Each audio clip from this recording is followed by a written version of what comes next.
안녕하세요, 시청자 여러분. 건강한 100세 시대를 활기차게 살아가시는데 도움이 될 유익한 정보를 전해드리는 건강 레시피입니다. 오늘은 많은 분들이 궁금해하시고 또 걱정하시는 주제, 바로 붉은 고기와 암에 대해 이야기 나눠볼까 합니다. 소고기, 돼지고기, 양고기 같은 붉은 고기, 정말 맛있고 우리 몸에 활력을 주는 음식이죠. 하지만 이 붉은 고기가 암과 관련이 있다는 이야기도 자주 들려와서 과연 어떻게 먹어야 할지 고민이 많으실 겁니다.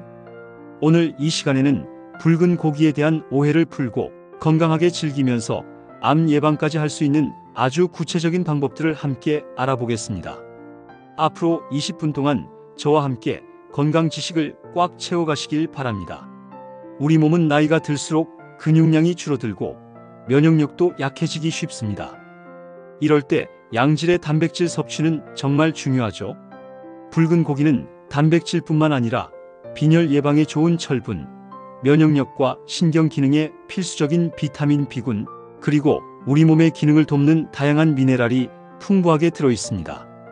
적당량을 잘 섭취하면 기력을 보충하고 활기찬 생활을 유지하는 데 큰 도움이 됩니다. 그럼 붉은 고기, 왜 암과 연관된다는 걸까요? 하지만 아무리 좋은 음식도 과하면 독이 될 수 있는 법이죠.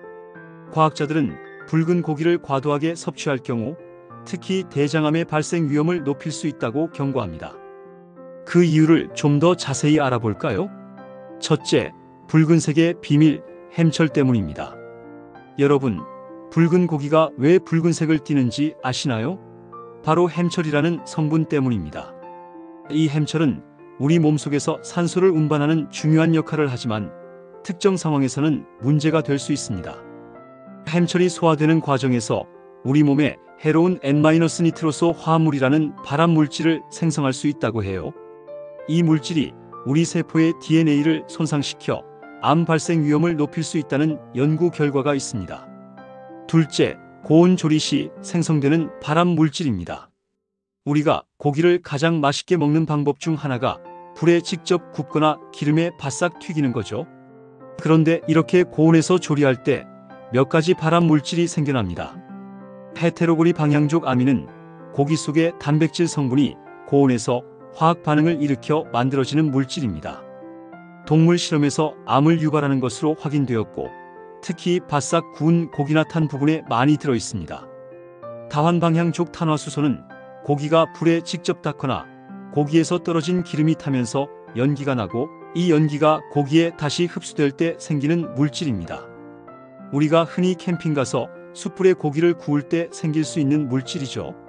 이는 담배 연기나 자동차 배기가스에서도 발견되는 대표적인 발암 물질입니다. 셋째, 동물성 지방과 염증의 연관성입니다. 붉은 고기에는 포화 지방 같은 동물성 지방이 많이 들어 있습니다.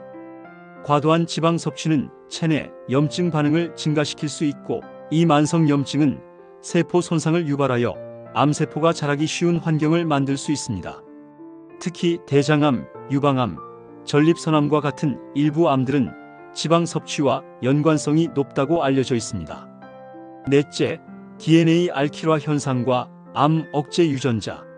최근 연구에서는 붉은 고기 과다 섭취가 우리 몸의 DNA에 알키로아라는 손상을 일으킬 수 있다는 사실도 밝혀졌습니다. 이 알키로아 현상은 암 억제 유전자의 기능을 방해하여 암 발생을 촉진할 수 있습니다. 실제로 대장암 환자들에게서 이러한 DNA 손상이 더 많이 관찰되었다고 합니다. 이러한 이유들 때문에 세계적인 암 연구 기관들은 붉은 고기 섭취에 대해 권고안을 제시하고 있습니다. 세계 암 연구 기금은 일주일에 익힌 고기 기준으로 350g에서 500g 이내로 붉은 고기를 섭취할 것을 권장합니다. 이는 생고기로는 대략 700g에서 750g 정도에 해당합니다.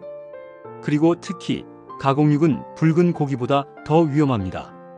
세계보건기구 산하국제암연구기구는 햄, 소시지, 베이컨 같은 가공육을 일군 발암물질, 즉 암을 유발하는 것이 확실한 물질로 분류했습니다.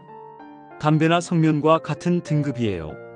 붉은 고기는 2A군 발암물질로 분류되었는데, 이는 발암 가능성이 높은 물질이라는 의미입니다. 그럼 이제 가장 중요한 질문이죠. 맛있는 붉은 고기, 어떻게 하면 건강하게 먹을 수 있을까요? 걱정하지 마세요.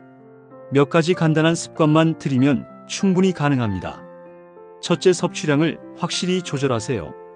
앞서 말씀드린 일주일에 익힌 고기 350에서 500g, 권장량을 기억하세요.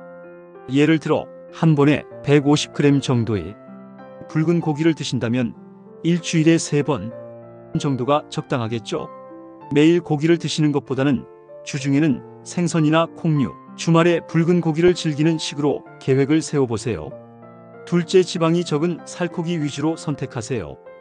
갈비나 삼겹살처럼 지방이 많은 부위보다는 목심, 앞다리살, 우둔살 등 지방이 적은 부위를 선택하세요. 고기의 껍질이나 눈에 보이는 지방은 미리 제거하고 드시는 것이 좋습니다.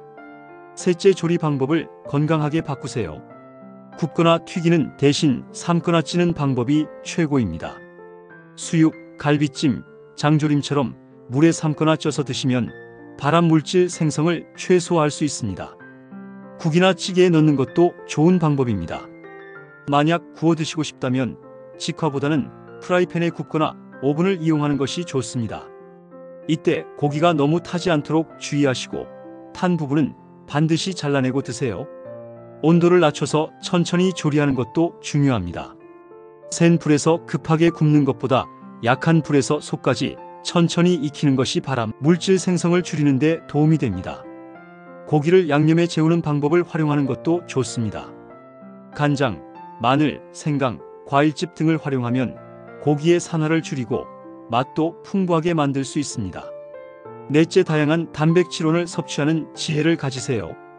붉은 고기만이 단백질의 유일한 원천은 아닙니다. 닭고기, 오리고기, 생선과 같은 흰살 고기도 훌륭한 단백질 공급원입니다. 특히 생선은 오메가3, 지방산이 풍부하여 심혈관 건강에도 좋습니다. 콩류, 견과류, 버섯류 등 식물성 단백질도 빼놓을 수 없죠. 식물성 단백질은 식이섬유가 풍부하여 장 건강에도 이롭습니다.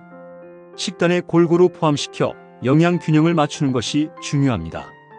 다섯째, 채소는 고기의 가장 좋은 친구입니다. 고기를 드실 때는 항상 신선한 채소를 넉넉하게 곁들이세요. 상추, 깻잎, 양파, 마늘, 브로콜리, 파프리카 등 색색깔의 채소들은 비타민, 미네랄, 그리고 항산화 물질이 풍부합니다. 채소의 식이섬유는 장 운동을 활발하게 하여 유해 물질이 장에 머무는 시간을 줄여주고 배출을 돕습니다. 그리고 채소 속의 항산화 물질은 발암 물질로 인한 세포 손상을 줄이고 암 예방에 기여합니다. 고기와 채소를 함께 먹으면 영양 균형도 맞추고 포만감도 커져 과식을 피하는 데 도움이 됩니다. 자, 여기까지 들으시고 이런 질문을 하시는 분들도 계실 겁니다. 나는 평생 고기를 좋아했는데 이제 와서 다 바꾸려니 너무 어렵다. 네, 맞아요. 평생의 식습관을 한순간에 바꾸는 건 쉽지 않습니다. 하지만 작은 변화부터 시작하는 것이 중요해요. 오늘 알려드린 내용들을 한 번에 다 실천하려고 하기보다는 가장 쉬운 것부터 하나씩 바꿔나가는 노력을 해보세요. 예를 들어 오늘은 고기 구울 때 탄 부분만 잘라내기, 다음 주에는 찌거나 삶는 요리 한번 시도하기, 이런 식으로요. 기억하세요. 건강한 식습관은 단순히 무엇을 먹지 말라는 금지가 아니라 우리 몸을 더욱 건강하고 활기차게 만드는 현명한 선택입니다. 붉은 고기를 완전히 끊어야 한다는 부담감보다는 어떻게 하면 더 건강하게 먹을 수 있을까를 고민하는 것이 중요합니다. 오늘 이 영상을 통해 붉은 고기에 대한 궁금증이 해소되고 앞으로 여러분의 식탁이 더욱 건강하고 풍성해지기를 진심으로 바랍니다. 작은 습관의 변화가 여러분의 건강한 미래를 만드는 큰 힘이 될 것입니다. 오늘 내용이 도움이 되셨다면 구독과 좋아요, 그리고 알림 설정 잊지 마시고 꼭 눌러주세요. 여러분의 건강한 삶을 응원하며 다음 시간에도 더욱 유익한 정보로 찾아뵙겠습니다. 시청해주셔서 정말 감사합니다. 건강하세요.